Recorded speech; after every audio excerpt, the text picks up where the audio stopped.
Hey, how's it going? Today we're going to be talking about stacking compressor pedals, and it may not be as crazy as it sounds. So on my main board, ever since I got the Vertex Nile, which is an 1176 compressor and a mic preamp put into a guitar pedal, once I got that pedal, I put it after my drive section, and I feel like everything changed at that point. It was instantly the consistency and the sound and the control and the feel that I was looking for forever. And it allowed me to play all my favorite drive pedals and get a really consistent result no matter what I had engaged. And it also allowed me to have the dynamic range and the bouncy feel that I loved, kind of going through a more produced sound. So after a guitar's mic'd up, and then we've got some compression happening, from the mic that's on the cab that my guitar is plugged into, that is going through my pedal board. It kind of gave me that really consistent, very finished sound, but right at my fingertips. And ever since I started using an optical compressor at the beginning of my drives, and then another compression after my drives, both set very subtly, I haven't turned it off. There has been both compressors on 100% of the time since I started doing that. And now it's become a really crucial part of my sound and what I'm looking for when I'm doing sessions, because it gives me so much control and consistency that I know exactly where things should be, and it's gonna feel the same, so I'm really comfortable no matter what sound. There are some times where I'm playing a sound that I don't particularly enjoy, but it's the right sound for the record or the right sound for that song. And having this dual compression thing, I can still play a sound that I'm not, as big of a fan of personally, but it's gonna feel good and it's gonna feel like my favorite tones. So let's take a look at both my secondary fly rig pedal board and my main pedal board. And I'll show you how I'm using stacked compression on either end of my drive section. So here we are with my secondary pedal board, and we're going to be looking at the two compressors that I use here for my stacked compression sound. And this is kind of derivative from my main board, which we'll look at here in a second. But I have a compressor, an optical compressor specifically, that happens before my drives. And on this board, it is this Fox Gear optical compressor. And then I have a compressor that happens after the drives, and it's the Bogner Harlow on this board. But it's also doing a couple other things besides compression.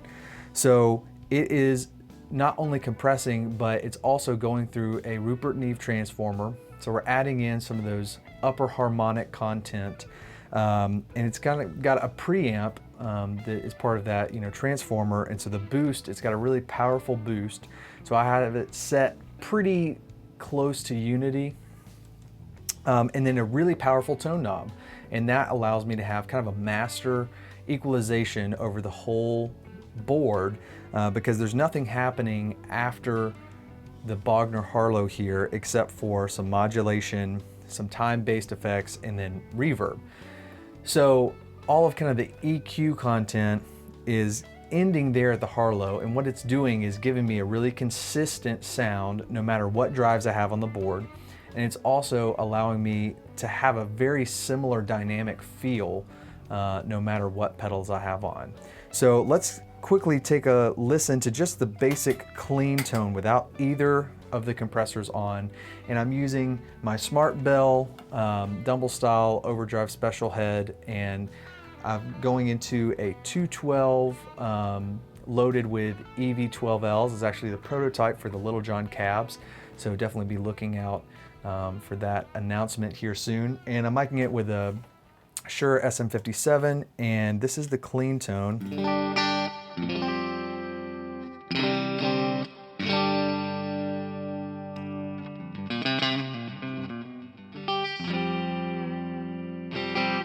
Okay, so let's listen to what the first compressor, the optical compressor, is doing. And this is happening before all the drives. It is after the fuzz, because this fuzz doesn't like to see anything before it.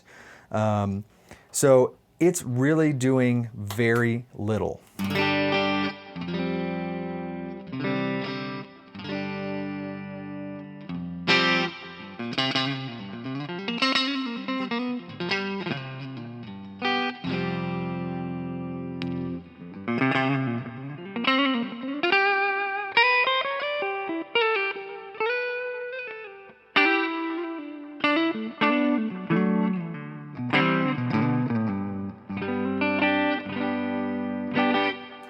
Okay, I've still got plenty of dynamic range. It's barely even compressing at all. If I go to the bridge pickup and really dig in,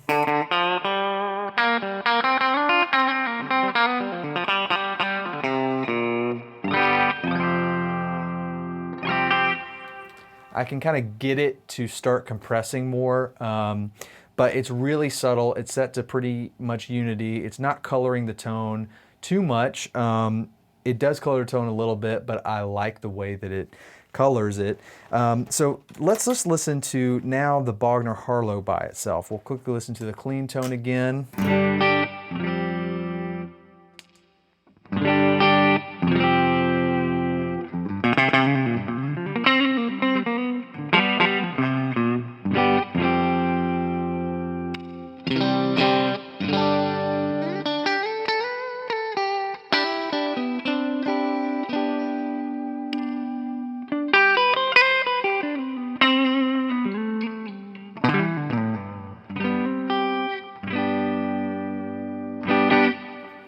Okay, you can hear that one's a little more drastic. It's a little richer. It's definitely changing the EQ a little bit, but still plenty of dynamic range. So when I kick them both on,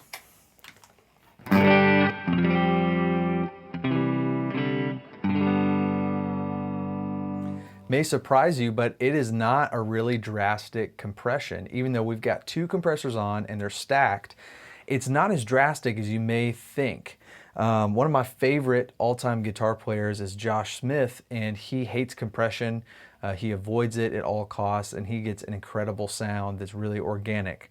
I really like his tone. That's definitely different than what I've got going on here. But what's interesting to me is that I feel more comfortable, and I feel more comfortable with my dynamics with this amount of compression. Still, to me, feels and sounds very organic. I don't feel like it is that compression effect that happens when you're kind of doing more maybe country chicken picking type playing. Compression is more of an effect, or even that 80s guitar, you know, with some chorus or micro pitch. This isn't that compression effect. It's still very organic. It's just allowing me to have a very similar feel no matter what drive pedal I have on.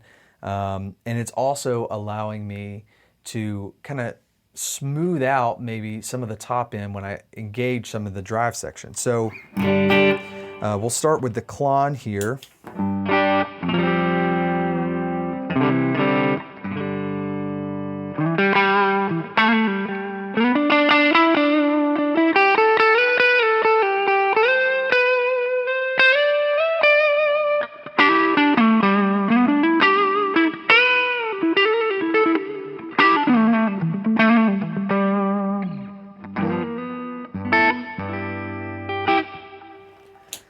Then we'll kick on the TS-808.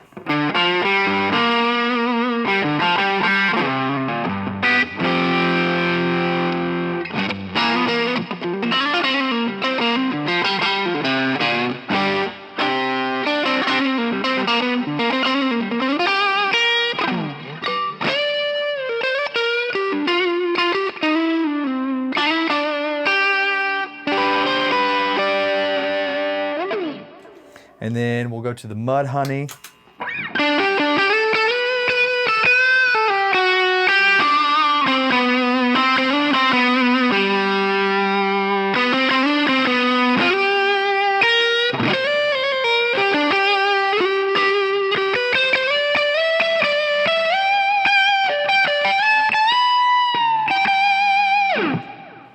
Okay, and lastly we'll do the dynamic distortion here.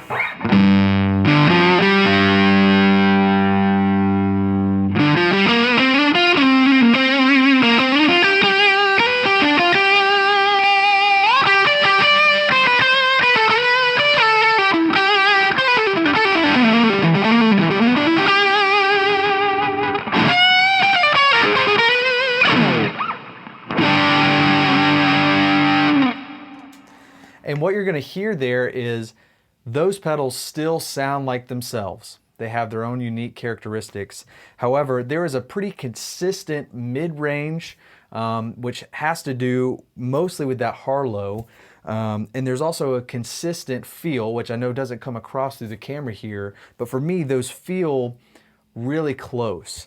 And that's why I like stacking the compression. It evens things out maybe a little bit. It's got a little bit of a production sound to it. So it sounds like it's been produced slightly maybe. But to me, it's still very organic, very dynamic, but most importantly, it's really consistent. And that's what I'm looking for. And this has become a really signature part of my sound, and it's crucial to my tone is having that stacked compression, an optical compressor on the front end, and then a more studio grade compression on the back end of my drive section. So the last thing for the secondary pedal boards, I want to talk about the fuzz. Fuzzes sometimes really don't like to see things before or even after them. And something like a compressor can really make a fuzz sound muddy and not do its thing. It's going to change the high end. It's going to sound kind of wrong. But with this amount of compression, which isn't as much as you would think that stacking compressors would be, this fuzz works really well. And part of that is to do with this specific fuzz, but also it's just the amount of compression and strategically placed compressors I have on the board. Now for this, the optical compressor is after the fuzz. So both of the Harlow and the Fox gear are after the mini fuzz here.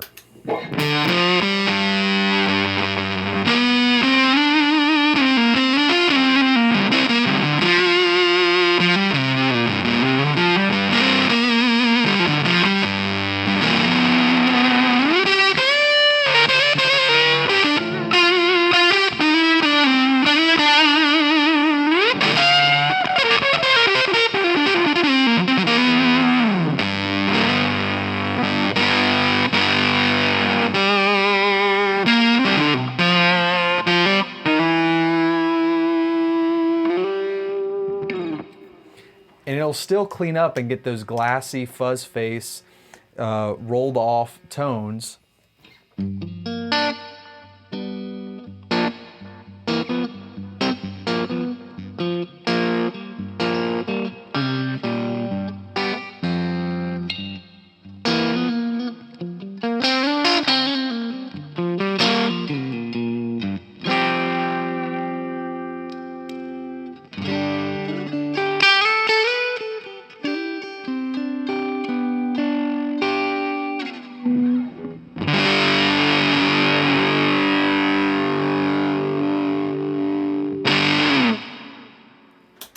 So all the sustain that you could ever want, all the consistency that you could ever want, and just the tone shaping capabilities, no matter what other drives you have on your board. That's why I used stacked compression both before and after my drives. Okay, so here we are with the main board, and we're going to talk about how I used stacked compression on this board. This is kind of where it started on this board build when I added the Nile by Vertex, which is this purple one over at the end.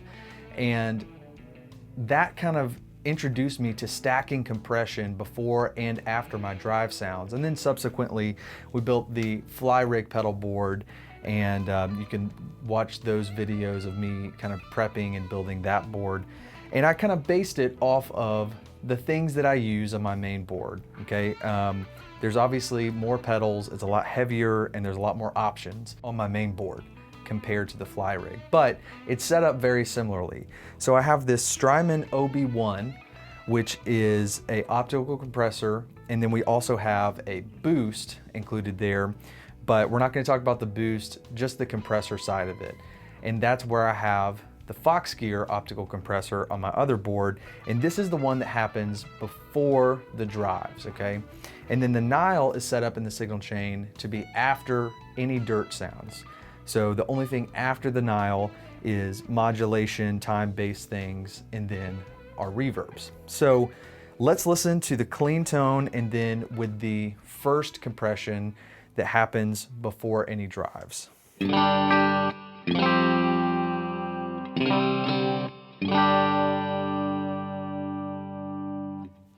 So that's my clean tone. We're using the same settings on the amp and everything. So now let's listen to what the compression from the OB1 sounds like.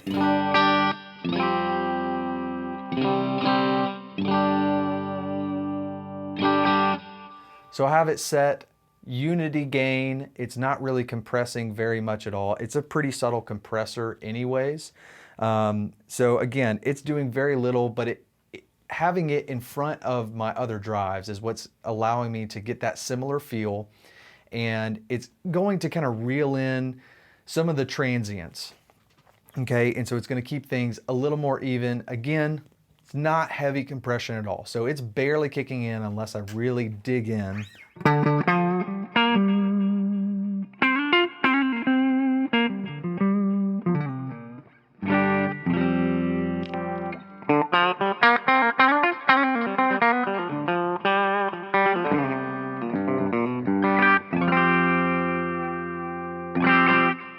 Okay, I can kind of get it to start compressing if I really push on the bridge pickup, but other than that, it's barely working, okay?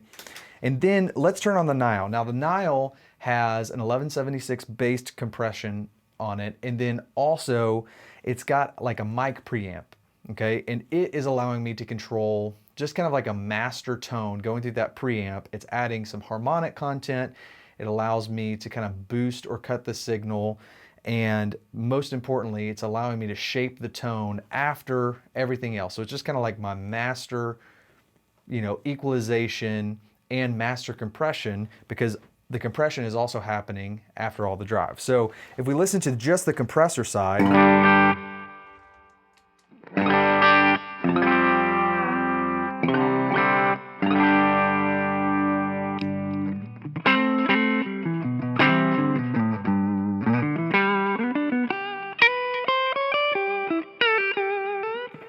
okay, and I rarely ever use just the compression side. I'm typically using it also with the preamp.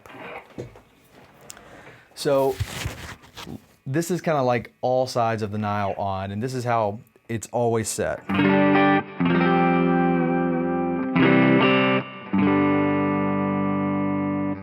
Okay, much more drastic. It's adding some high-end content and some of those upper harmonics. It's also kind of reeling everything in. So it's kind of like giving a ceiling for everything, and it's never going to be totally compressed. Even when we kick in the OB1, similarly to the fly rig, it's not the compression effect that I'm looking for. It's the consistency and control that I get out of stacking these compressors. So here's both of them on, still clean.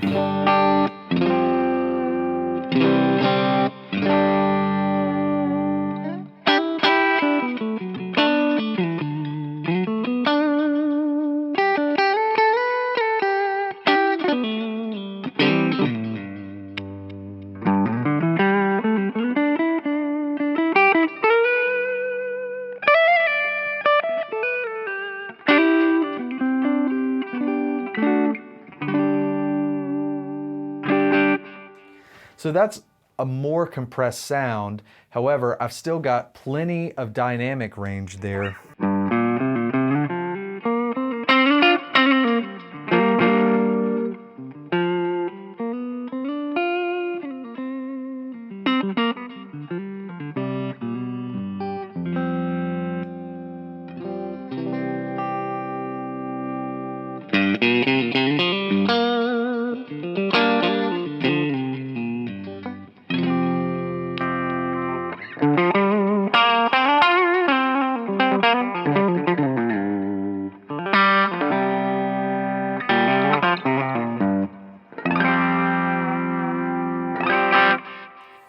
So yeah, there's totally plenty of dynamic range in there, but it's just achieving what I want out of that stat compression both before and after the drives, where I get that feel that I want, kind of evens things out, and it tightens things up. It sounds, a little produced maybe, but I really like that. I value that because it's really consistent because of that.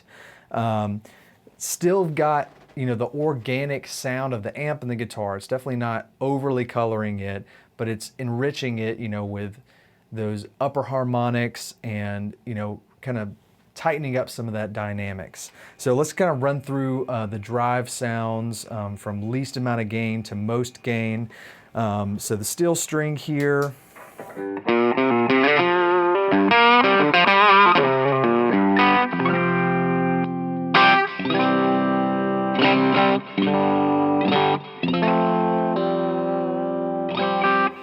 And we have the tone secret.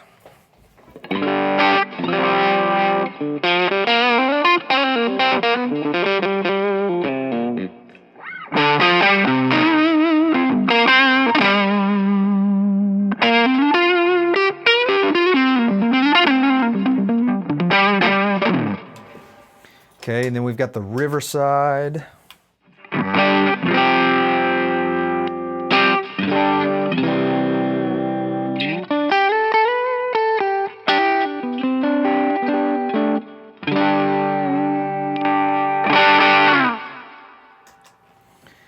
And then we've got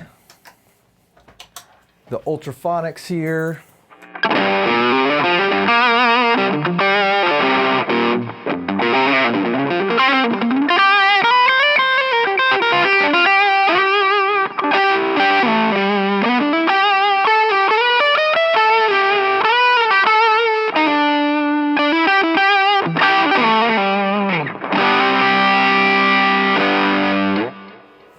And then last but definitely not least, my favorite drive, the Love Pedal Kanji Eternity.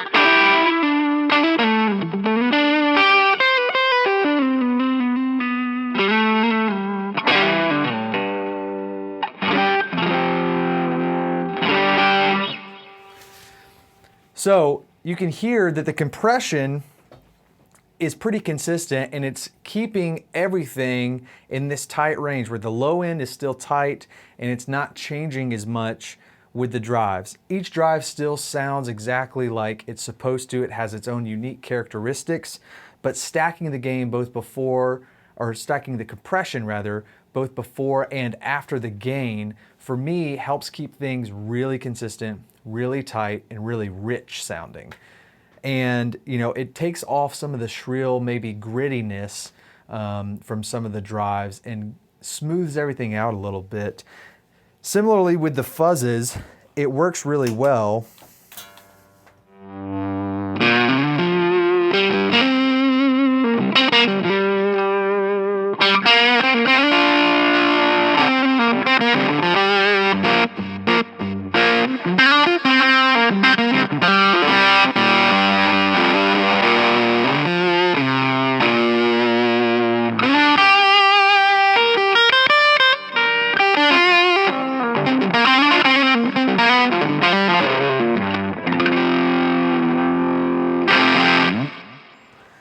Okay, so compression can be something that's much more than your chicken picking, effect that you've got, with the country guitar, and I can still do that. If I dial in this optical compressor that's at the beginning of the signal chain before the drives,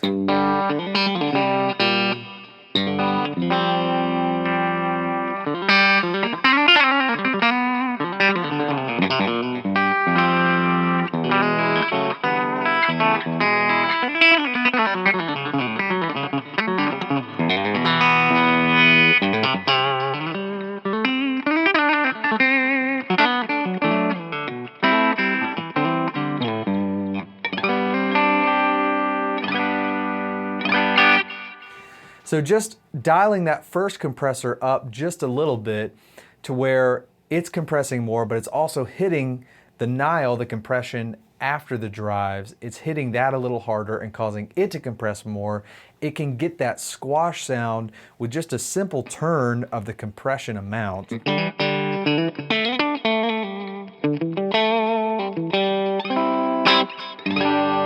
And if we go to like a chorus sound, and then maybe add a little light drive, we'll go in the split sound here.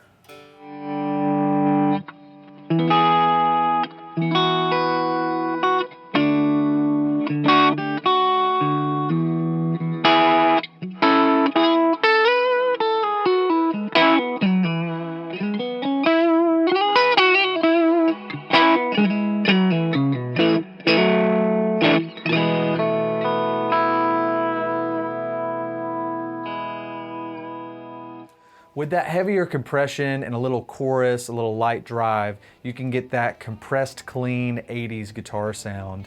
Again, with a really simple turn of the compression amount on the optical compressor that happens before the drives. So stacked compression. At the end of the day, for me, what it helps me achieve is consistency and control over my tone and dynamics.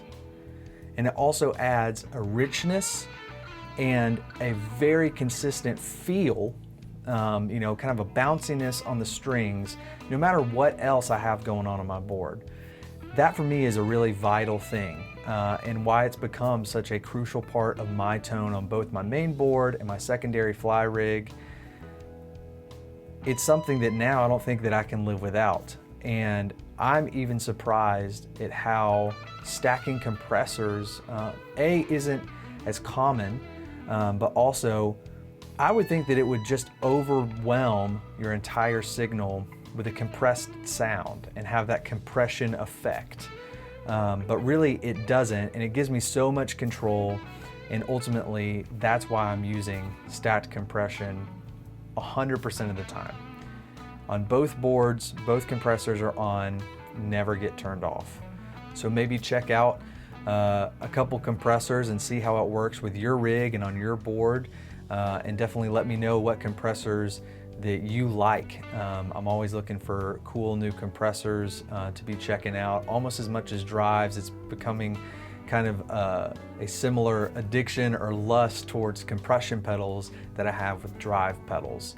I hope that you enjoyed today's video. If this is the kind of content that you enjoy, please like and subscribe to this new channel. Share it with other tone geeks and guitar nerds like myself. And until next time, I've been Colin. Built in, okay, let's do that again. Hey, how's it going? Oh my goodness. And then subscribe, okay, options. Press, okay.